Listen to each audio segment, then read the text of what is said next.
Hello मेरे प्यारे दोस्तों, कैसे हैं आप सब। मैं नाजिम खान एक बार फिर से आप सभी का स्वागत करता हूं आपके अपने YouTube चैनल नौकरी 24 पर। तो आपने 26 जनवरी मना ली होगी। उम्मीद करता हूं बहुत अच्छे से, बहुत खुशी के साथ आपने 26 जनवरी को मनाया होगा। गणतंत्र दिवस की आप सभी को बहुत बहुत बधाई। 74वां गणतंत्र दिवस आप सभी ने मनाया। तो 74वें गणतंत्र दिवस के दिन यानी कि 26 जनवरी के दिन हमारा कुछ पुरस्कार हैं, जैसे कि पद्म विभूषण है, पद्म भूषण है या पद्मश्री है। इनके नामों की घोषणा होती है कि किन हस्तियों को ये पुरस्कार दिए जाएंगे। तो हर बार की तरह 1954 से लेकर 2022 अभी ये चल रहा है, निकल चुका है। 2023 ये लगा है। तो 2023 तक, मतलब 1954 से लेकर 2023 तक पद्म भूषण, पद्म भूषण और पद्मश्री दिए गए हैं। तो जैसे हर बार दिए जाते थे उसी हिसाब से इस बार भी दिए जाएंगे। तो उनका अनाउंसमेंट हुआ है कि किन किन को ये दिए जाएंगे। तो उसके बारे में हम जानेंगे कि किस किस का नाम लिस्ट में आया है, किस किस को ये पुरस्कार दिए जाएंगे। ठीक, उससे पहले हम इसका थोड़ा जो हमारे पद्म पुरस्कार हैं इनका हम बेसिक जान लेते हैं कि ये कब शुरू हुए और क्या क्या इनकी डिटेल है। थोड़ी सी एक बेसिक से हम जान लेते हैं। ठीक है, चलिए। तो थोड़ा आगे बढ़ेंगे उससे पहले मैं आपसे रिक्वेस्ट करना चाहूंगा, अगर आप हमारे चैनल पर नए हैं तो चैनल को सब्सक्राइब जरूर करें। चैनल का नाम है नौकरी 24। ठीक है, चलिए। जैसा कि आप देख रहे हैं आज का हमारा टॉपिक रहेगा पद्म पुरस्कार 2023, जिसकी घोषणा 26 जनवरी यानी गणतंत्र दिवस को हुई थी कि किस किस को ये दिए जाएंगे। इसमें टोटल 106 नाम आए। 106 नाम 3 कैटेगरी में बांटे गए। मतलब जो पद्म पुरस्कार होते हैं 3 प्रकार के होते हैं। पहला होता है पद्म विभूषण, दूसरा होता है पद्म भूषण और तीसरा पद्मश्री। किस कैटेगरी मतलब किस पुरस्कार को कितने हस्तियों को ये मिलेगा, इसके बारे में हम जानेंगे, उनका नाम हम जानेंगे। ठीक है, चलिए। पहले उससे पहले थोड़ी सी जानकारी ले लेते हैं कि इसकी शुरुआत 1954 में हुई। जो हमारा पद्म पुरस्कार है इसकी जो शुरुआत हुई थी 1954 में। ठीक है, राष्ट्रपति के द्वारा इसको दिया जाता है। ये केंद्र सरकार का एक पुरस्कार है, ना कि राज्य सरकार का। ठीक है, इसको जो देती है केंद्र सरकार देती है। केंद्र सरकार में राष्ट्रपति के द्वारा दिया जाता है। ठीक, प्रधानमंत्री नाम लिस्ट के लिए एक कमेटी बनाते हैं और नामों का फाइनल प्रधानमंत्री करता है। इसका मतलब है कि प्रधानमंत्री एक कमेटी का गठन करेंगे और उसमें जो हमारे भारत देश है इसमें जो भी अच्छा काम कर रहे हैं वो जो हमारे कुछ क्षेत्र है जिसका मैंने नाम लिखा हुआ है, कला है, साहित्य है, वैज्ञानिक है या फिर टीचर है, जो भी है, जो क्षेत्र आ रहे हैं उनसे संबंधित अगर कोई ऐसा व्यक्ति है जो बहुत अच्छा कार्य कर रहा है उनका नाम शामिल होता है।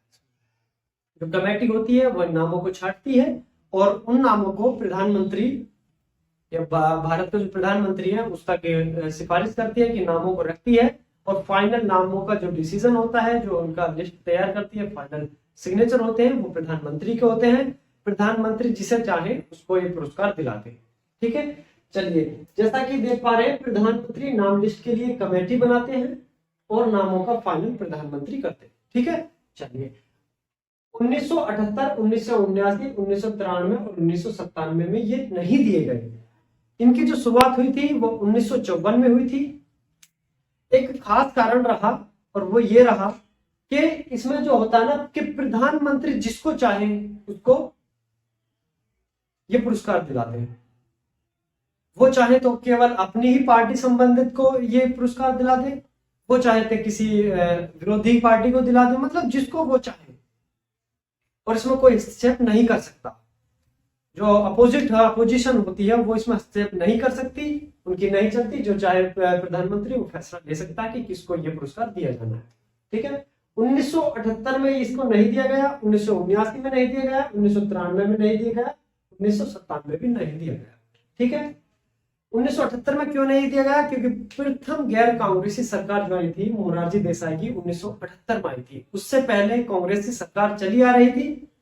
ठीक। तो इसलिए 1978 में जब मोरारजी देसाई की सरकार बनी, प्रथम गैर कांग्रेस सरकार बनी, इसने आते ही सबसे पहले इस पुरस्कार को बैन किया, खत्म कर दिया। क्यों? क्योंकि उनको ये लगता था कि जो कांग्रेस सरकार है अब तक केवल इस पुरस्कार को अपने ही लोगों को देते चली आई है, इसलिए इन्होंने इसको बैन कर दिया। कुछ इसी तरह से इनमें भी हुआ, क्योंकि 1979 में भी मोरारजी देसाई की कुछ समय सरकार रही, उसके बाद अपने चौधरी चरण सिंह की सरकार, ठीक है। ऐसे ही 1993 में कुछ कारण रहा, ठीक है, क्योंकि इसमें 1993 में भी वह अपने कांग्रेस की सरकार थी, इसमें बीजेपी की नहीं थी, लेकिन कुछ कारण रहा जिसकी वजह से नहीं दे पाते।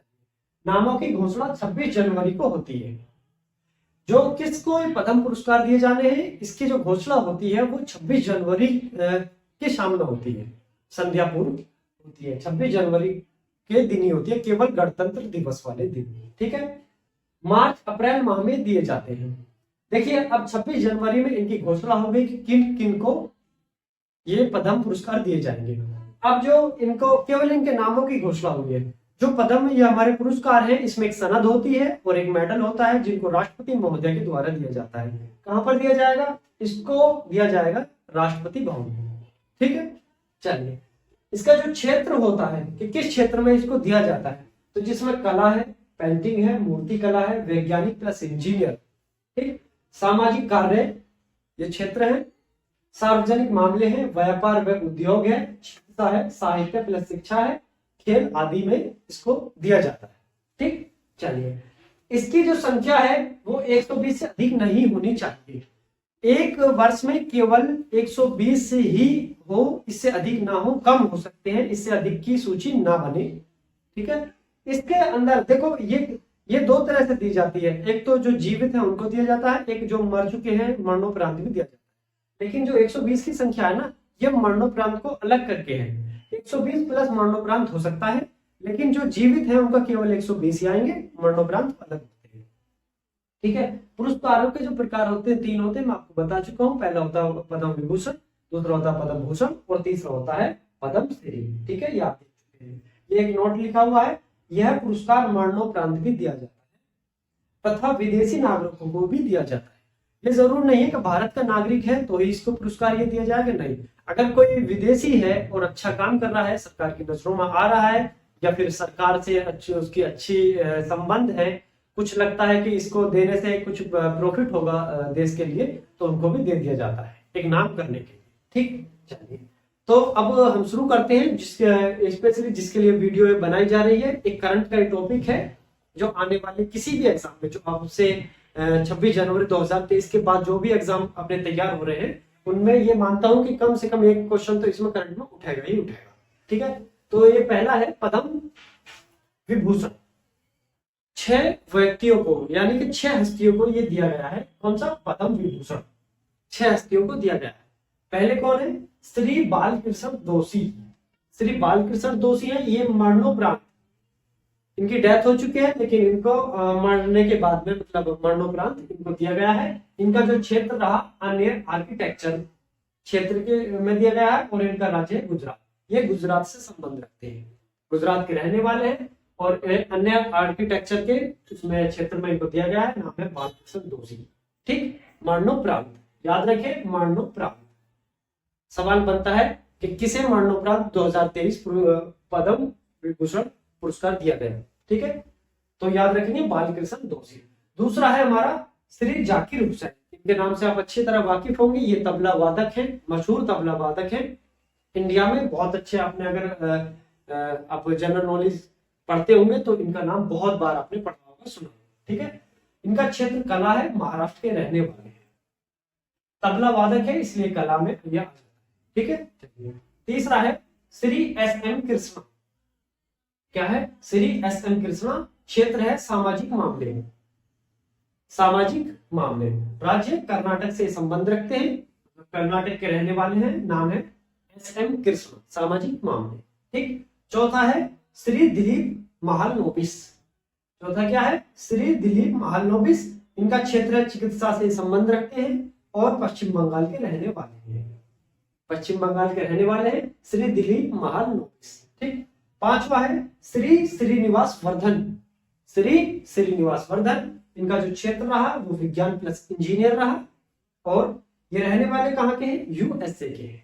देखिए मैंने आपको बताया था कि ये चाहे कोई हस्ती इंडिया की है या इंडिया से बाहर की है, विदेश के हो सकता है कोई इंसान जिसको ये पुरस्कार दिया जाए।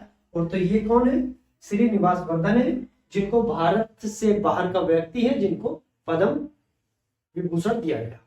ठीक है, कहाँ के हैं, यूएसए के हैं। ये मोस्ट इंपोर्टेंट में क्वेश्चन आ जाता है। ठीक, सवाल बन सकता है किस विदेशी को वर्ष 2023 का पद्म विभूषण दिया गया। राइट आंसर क्या, श्रीनिवास वर्धन।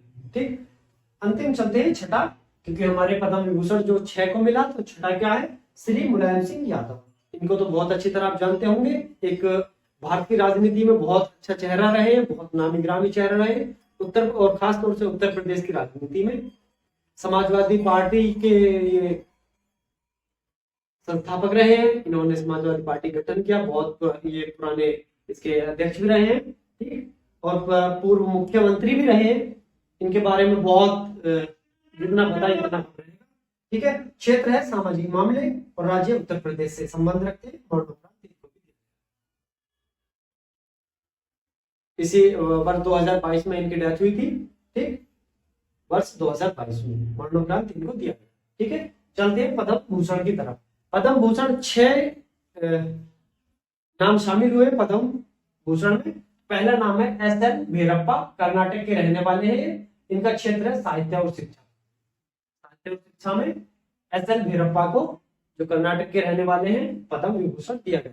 ठीक, दूसरा है श्री कुमार मंगलम बिरला। क्या है, श्री कुमार मंगलम बिरला। ठीक, इनका जो क्षेत्र है व्यापार और उद्योग रहा है। क्या रहा है, व्यापार और उद्योग। राज्य है महाराष्ट्र। ये महाराष्ट्र के रहने वाले हैं। क्या नाम है, श्री कुमार मंगलम बिरला। ठीक, चलिए तीसरा नंबर है श्री दीपक धर। ये महाराष्ट्र के रहने वाले हैं। क्या नाम है, श्री दीपक धर, महाराष्ट्र के रहने वाले हैं। क्षेत्र है विज्ञान प्लस इंजीनियर। क्या है, विज्ञान प्लस इंजीनियरिंग। नाम है दीपक धर, कहां के रहने वाले हैं, महाराष्ट्र के रहने वाले। ठीक, चौथे नंबर तरफ चलते हैं। श्रीमती वाणी जयराम। क्या है, श्रीमती वाणी जयराम कहां की है, तमिलनाडु की रहने वाली है। श्रीमती वाणी जयराम तमिलनाडु की रहने वाली है। क्षेत्र है इनका कला, जिसमें इनको पद्म भूषण दिया गया।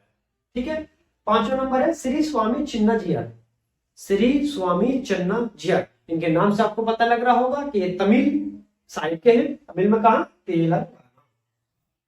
तेलंगाना के रहने वाले हैं। क्षेत्र है अन्य अध्यात्मकवाद। तेलंगाना के रहने वाले कौन, श्री स्वामी चिन्ना जियार। ठीक, चलिए तेलंगाना के रहने वाले हैं और क्षेत्र है इनका, किस क्षेत्र में मिला है, अन्य अध्यात्मकवाद। छठा नंबर है श्रीमती सुमन कल्याणपुर। ये महाराष्ट्र के रहने वाली है। श्री कौन है, श्रीमती सुमन कल्याणपुर। ठीक, चलिए क्षेत्र है इनका कला, ये कला से संबंध रखती है। कौन, श्रीमती सुमन कल्याणपुर। ठीक, चलिए सातवां नंबर है श्री कपिल कपूर, जो दिल्ली के रहने वाले हैं। कौन, श्री कपिल कपूर, दिल्ली के रहने वाले हैं और इनका क्षेत्र है साहित्य और शिक्षा। साहित्य और शिक्षा, श्री कपिल कपूर जो दिल्ली के रहने वाले हैं, इनको मिला है साहित्य और शिक्षा में।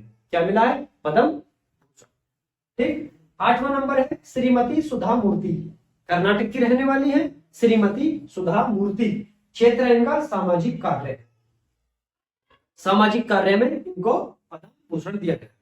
कौन है, श्रीमती सुधा मूर्ति, कर्नाटक की रहने वाली है। ठीक, 9 नंबर आ जाता है। 9 नंबर पे है श्री कमलेश डी पाटिल। श्री कमलेश डी पटेल, ये तेलंगाना के रहने वाले हैं। क्षेत्र है अन्य अध्यात्मक। कौन है, श्री कमलेश, श्री कमलेश, श्री कमलेश डी पाटिल। बार बार नाम इसलिए ले रहा हूं, बार बार इसलिए नाम ले रहा हूं ताकि आपके अच्छे से याद हो जाए, आपको डाउट ना रहे। ठीक है, श्री कमलेश जी पाटिल तेलंगाना के रहने वाले हैं। ठीक है, क्षेत्र है इनका अन्य अध्यात्मक। ठीक, ये हमारे 9 हो गए पद्म भूषण, हमारे 6 थे पद्म विभूषण। ठीक, चलिए और लास्ट चलते हैं अंतिम पद्मश्री की तरफ। ये पद्मश्री 91 लोगों को दिए गए हैं। कितने लोगों को, 91 लोगों को ये दिए गए हैं, जो कि 91 का पूरा एक बहुत लंबी लिस्ट बन जाती है, उनको लिखना संभव नहीं था बोर्ड पे, लेकिन जो कुछ मैन थे उनको मैंने उतार लिया है। बाकी मैं पीडीएफ की आपको लिंक दे दूंगा जिसमें पूरा के पूरा डिटेल वाइज इसमें लिखा होगा। ठीक है, देख लेते हैं। पहला रवीना टंडन, इनके नाम से आप बहुत अच्छी तरह फेमस होंगे। ये बॉलीवुड, भारत जो बॉलीवुड इंडस्ट्री है उसकी अभिनेत्री हैं। ये महाराष्ट्र की रहने वाली है। इस कला के क्षेत्र में इनको पद्मश्री दिया गया है। ठीक, चलिए। दूसरा है एम एम किरावनी, ये आंध्र प्रदेश के रहने वाले हैं और क्षेत्र है कला। क्षेत्र है कला। कला मतलब फिल्म में नाटू नाटू गीत, ये अभी अपने RRR एक मूवी आई थी, उसमें एक नाटू नाटू गीत है जिसके लिए इनको पद्मश्री से नवाजा गया। ठीक है, एम एम किरावनी। ठीक, चलिए। तीसरा है श्री रतनचंद्र कर। श्री रतनकर चंद्र, क्षेत्र है हमारा चिकित्सा। कौन सा? चिकित्सा के क्षेत्र में दिया गया है। अंडमान निकोबार के रहने वाले, अंडमान निकोबार के रहने वाले श्री रतन चंद्र कर जी। ठीक है, क्षेत्र कौन सा अपना? चिकित्सा में इसको दिया गया है। चौथा नंबर है श्रीमती हीराबाई लोबी। श्रीमती हीराबाई लोबी, क्षेत्र है सामाजिक कार्य। कौन सा क्षेत्र है? सामाजिक कार्य। नाम क्या है? श्रीमती हीराबाई लोबी। ठीक है, ये कहाँ के रहने वाली है? ये गुजरात की रहने वाली है। कहाँ की रहने वाली है? गुजरात की रहने वाली है। ठीक है, चलिए। आदि, आदि का मतलब है इसके अलावा और भी बहुत सारे हैं नाम है, क्योंकि 91 नाम है, मैंने 4 को लिख दिया। ठीक, 87 इसमें बाकी रह गए हैं, तो इसकी मैं लिस्ट दे दूंगा पीडीएफ में, आप उसे अच्छे से आप एक बार पढ़ ले, क्योंकि 91 को लिखना संभव भी नहीं था और आपके लिए भी संभव नहीं है आप 91 को याद करें। जो मोस्टली होते हैं उनका ठीक है करा देते हैं। नोट, कुल 106 को पद्म पुरस्कार 2023 दिए जाएंगे। ठीक है, 6 + 9 15, ठीक, और 15 91 106। तो 106 नाम गणतंत्र दिवस 2023 में घोषणा की गई 106 नामों की। तो 106 नामों में कुछ नाम हमने आपको बता दिए। पद्म विभूषण के जो हमारे 6 नाम हैं उनको मैंने पूरा बता दिया, और पद्म भूषण के जो 9 नाम है उनको मैंने आपको बता दिया, और पद्मश्री में 4 नाम आपको बता दिए। बाकी पीडीएफ दे दूंगा, उसमें आप देख लेना। ठीक है, चलिए। तो ये हमारे था पद्म पुरस्कार जो गणतंत्र दिवस पे घोषणा की गई। ये करंट की अगर पॉइंट ऑफ व्यू देखा जाए तो बहुत ही इंपॉर्टेंट है, क्योंकि आने वाले किसी भी एग्जाम में इसको पूछ लिया जाएगा। बहुत ही मोस्टली है, इसको जरूर पूछा जाएगा। ठीक है, चलो। वीडियो अच्छी लगी तो शेयर कर दे दोस्तों के साथ। ठीक है, और बने रहे, और लास्ट तक हमारे साथ बने रहने के लिए थैंक यू वेरी मच।